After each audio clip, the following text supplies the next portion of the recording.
Health expert nagbabala sa mga sakit na pwedeng makuha sa pagtangkilik sa mga cosmetic products na hindi FDA approved. Habang grupong Ban Toxic nais namang paigtingin ang enforcement ng Food and Drugs Administration para tuluyang masawata ang mga nagbebenta ng ganitong klaseng mga produkto. Ang buong detalye sa balitang A to Z ni Kim Salinas. Sa inilabas na abiso ng FDA, pinag-iingat ang publiko sa patuloy na pagtangkilik ng mga cosmetic product na hindi dumaan sa kanilang masusing pagsusuri dahil pwede itong magbigay ng kapahamakan at magdulot ng kamatayan. Dito sa sentro ng pamilihan sa lungsod ng Maynila, kaliwat kanan ng mga nagbebenta ng mga cosmetic product. Kaya naman si Charlina, sa isang taon ng sales lady ng mga lehitimong produkto, tukoy na niya kung ano ang peke. Pakapa mo yung pangalan niya, kung ba malalim yung yung guhit ng pangalan. At saka expiration nila, ito siya darker. Pag lighten, yun na yung fake. Dahil dagsa ang mga tumatangkilik sa mga ganitong klaseng produkto ng pampaganda, di malayo nila na maraming gumagaya. Maraming nanggagaya, sir, syempre. Kung mabenta yung products, gagayahin at gagayahin nila yan.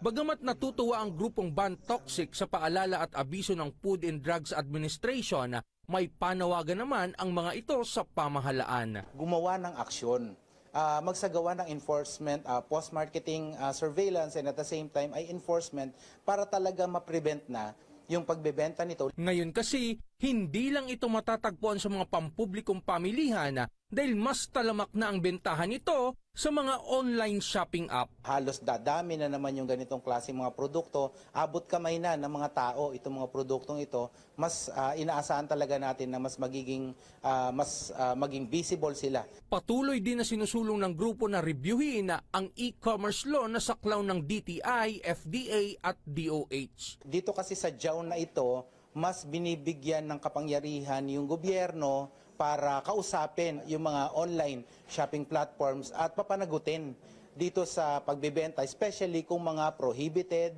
banned, restricted, unnotified, unregistered na mga produkto na ibinebenta online. Pero hanggang sa ngayon nila ay wala pang aksyon ang mga ahensya ng pamahalaan na dapat tumutok dito. Kaya naman pinag-iingat ng mga eksperto sa kalusugan ng publiko sa mga ganitong pagtangkilik na hindi aprobado ng FDA. Nakakamatay po ang mercury nakakamatay po yun pagka above the limit. Nagiging lethal na yung dosage kumbaga nung level nun. Ayon kay Dr. Ray Salinel, hindi ito agad-agad na magkakaroon ng adverse effect, kundi paunti-untian niya ang paglabas ng sintomas nito. Gumanda ka nga, gumanda ang kutis mo, gumapo ka nga. Ganyan-ganyan. Kaso nga lang, eventually, nabaldado ka. Humina resistensya mo. Laging masasakitin ka na. Okay? Naging anemic ka na. Ang mercury content kasi ng mga peking cosmetic products ay lagpas sa itinakda lamang ng mga eksperto na pawang delikado sa kalusugan ng tao. Mga mercury na yan, yung mga lead.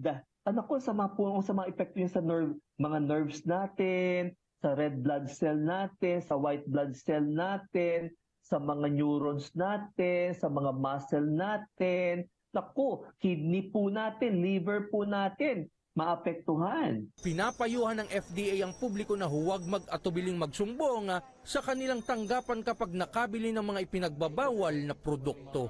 Para sa Balitang A to Z, Kim Salinas.